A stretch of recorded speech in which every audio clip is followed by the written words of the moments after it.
ദൈവത്തിൻ്റെ ഏറ്റവും പ്രിയമുള്ളവരെ, അവിടുത്തെ സമാധാനം ഞാൻ ആശംസിക്കുന്നു. ഇന്ന് കർത്താവ് നമുക്ക് നൽകുന്ന ദൂത് അപ്പസ്തോല പ്രവർത്തനങ്ങൾ 15:11. അവരെ പോലെ നാമും രക്ഷ പ്രാപിക്കുന്നത് കർത്താവായ യേശുവിൻ്റെ കൃപയാലാണെന്ന് നാം വിശ്വസിക്കുന്നു. ഈ വിശ്വാസം നമ്മെ നയിക്കണം. അത് വലിയ രക്ഷയായി മാറും.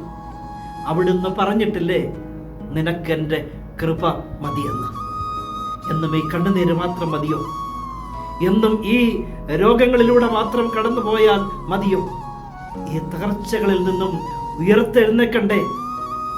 അവരെ പോലെ നമുക്കും രക്ഷ പ്രാപിക്കണ്ടേ? അതിനവിടുത്തെ കൃപ മതി. അത് വിശ്വസിക്കണം.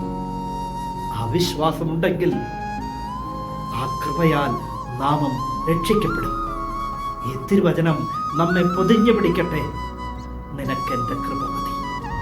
കരുണാമയനായ ദൈവം നമ്മെ എല്ലാവരെയും സമൃദ്ധിയായി അനുഗ്രഹിക്കട്ടെ.